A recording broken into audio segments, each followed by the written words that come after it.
నమస్తే, welcome to KTV Telugu. నేను వసంత్. కేంద్రంలో ప్రధాని, రాష్ట్రపతి, ఉపరాష్ట్రపతి, చీఫ్ జస్టిస్, కేంద్ర ప్రభుత్వంలోని ప్రధాన శాఖలు ఇలా దేశాన్ని పాలించే దేన్ని తీసుకున్నా దక్షిణాది వాసుల ప్రాధాన్యం చాలా తక్కువగా ఉంటుంది. అంతేకాదు, దక్షిణాది నుంచి వసూలు చేసే పన్నుల్లో తిరిగి ఇచ్చే వాటా కూడా చాలా తక్కువ. అంటే వసూలు చేసే పన్నుల కన్నా ఉత్తరాది రాష్ట్రాలకు ఎక్కువ నిధులు కేటాయిస్తున్నారు. దక్షిణాదికి అన్యాయం జరుగుతూ వస్తోంది. దక్షిణాది ఓ ప్రత్యేక దేశం అయితే ప్రపంచంలో అభివృద్ధి చెందిన దేశాల్లో ఒకటిగా ఉంటుంది. చాలా అడ్వాన్స్డ్ కంట్రీ అవుతుంది. యూరోపియన్ కంట్రీస్తో పాటు పోటీ పడేలా ఉంటుందన్న విశ్లేషణలు చాలా కాలం నుంచి ఉన్నాయి. ఉత్తర భారతదేశంలో పరిస్థితి వేరుగా ఉంటుంది. అక్కడ ఎన్ని నిధులు కేటాయించినా పేదరికంలో మార్పు రాదు. పేదరికం ఎక్కువగా ఉంటుంది. దక్షిణాదికి ఆ సమస్య లేదు. అక్కడ ఉన్న పరిస్థితుల వల్ల దక్షిణాది నుంచి వచ్చే సొమ్మును ఉత్తరాదికి పెడుతున్నారు. ఆ వివక్ష రాను రాను పెరిగిపోతుంది. కేంద్రం జిఎస్టీ, పెట్రో ట్యాక్సులు సహా పలు పన్నులు వసూలు చేస్తోంది. కేంద్రం వసూలు చేసిన పన్నుల్లో రాష్ట్రాలకు వాటా ఇవ్వాల్సి ఉంటుంది. ఆ వాటా ఖరారు చేసే విధానం వల్ల దక్షిణాది రాష్ట్రాలు ఎక్కువగా నష్టపోతున్నాయి. కర్ణాటక నుంచి కేంద్రానికి వెళ్లే ప్రతి రూపాయి పన్నుల్లో కేవలం 15 పైసలు మాత్రమే రిటర్న్ వస్తున్నాయి.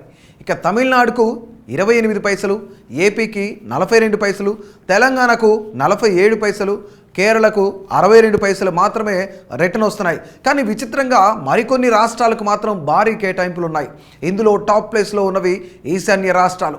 అక్కడి భౌగోళిక పరిస్థితులు, సరిహద్దుల సమస్యల దృష్ట్యా ఈ కేటాయింపులు చేస్తున్నారు. దీన్ని అస్సలు తప్పే పరిస్థితి లేదు. కానీ కొన్ని ఉత్తరాది రాష్ట్రాలకు మాత్రం భారీ అంటే భారీ కేటాయింపులు చేస్తోంది కేంద్రం. రాజస్థాన్కు సేకరించే ప్రతి రూపాయికి ₹1.20 కేటాయిస్తోంది. ఒడిశాకు ₹1.25, మధ్యప్రదేశ్కు అయితే తీసుకునే ప్రతి రూపాయికి బదులుగా ₹2.09, యూపీ నుంచి కేంద్రానికి రూపాయి వస్తే ₹2.50 కేటాయిస్తోంది.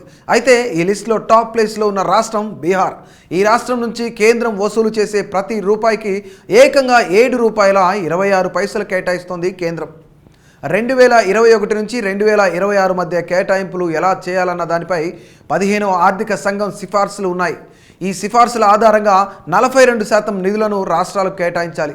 రాష్ట్రాల విస్తీర్ణం, రాష్ట్రాల జనాభా, అత్యల్ప తలసరి ఆదాయం, అటవీ, పర్యావరణం, పన్ను వసూళ్లలో రాష్ట్రాల సామర్థ్యం ఇలా అన్ని అంశాలను పరిగణలోకి కేటాయింపులు చేస్తారు. దక్షిణాది రాష్ట్రాల్లో జనాభా పెరుగుదలకు సంబంధించిన చర్యలు సమర్థంగా తీసుకున్నారు. దీంతో దక్షిణాదిలో జనాభా తగ్గింది, కానీ ఉత్తరాదిలో జనాభా పెరుగుతూనే వచ్చింది. ఇది ఇప్పుడు ఆ రాష్ట్రాలకు ప్లస్గా మారింది. 2011 జనాభా లెక్కలను రెఫరెన్స్గా తీసుకోవడంతో దక్షిణాది రాష్ట్రాలకు కేటాయింపులు గణనీయంగా తగ్గిపోయాయి. కేంద్ర ప్రభుత్వానికి అత్యధికంగా ఆదాయాన్ని ఇచ్చేది దక్షిణాది రాష్ట్రాలు. కానీ ఇప్పుడు నిధులను ఉత్తరాది రాష్ట్రాల అభివృద్ధికి ఉపయోగిస్తున్నారనేది ఆరోపణ. ఇదే విషయాన్ని ఫైనాన్స్ కమిషన్ ముందు ఉంచాయి దక్షిణాది రాష్ట్రాలు. దీంతో జనాభా నియంత్రణ చేసేందుకు తగిన ప్రోత్సాహకాలు ఇస్తామని హామీ ఇచ్చారు. అమలు కూడా చేశారు. కానీ ఓ తిరకాసు పెట్టారు. అదేంటంటే 1976కి బదులు 2011 నుంచి ఈ లెక్కలను పరిగణలోకి తీసుకుంటామన్నారు. 10వ ఫైనాన్స్ కమిషన్, 15వ ఫైనాన్స్ కమిషన్ కేటాయింపులను కంపేర్ చేసుకొని చూస్తే దక్షిణాది రాష్ట్రాలు కేటాయింపులు తగ్గాయి, ఉత్తరాది రాష్ట్రాలకు కేటాయింపులు పెరిగాయి. దక్షిణాది రాష్ట్రాలు అత్యధికంగా ఆదాయాన్ని ఆర్జిస్తున్నాయి. ఈ అసమానతలు తొలగాలంటే ఇలాంటి కేటాయింపులు అవసరమంటూ సమర్థిస్తున్నారు. కానీ పెరిగిపోతున్న వివక్ష దక్షిణాది ప్రజల్లో అసహనానికి కారణమవుతోంది.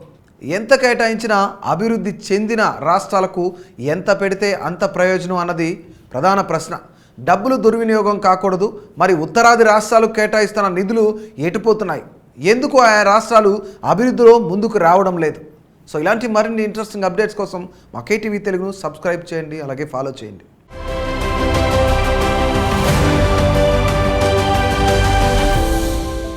Please do subscribe to Please do subscribe to Please do subscribe to Please do subscribe to Please do subscribe to Please do subscribe to KTV Telugu.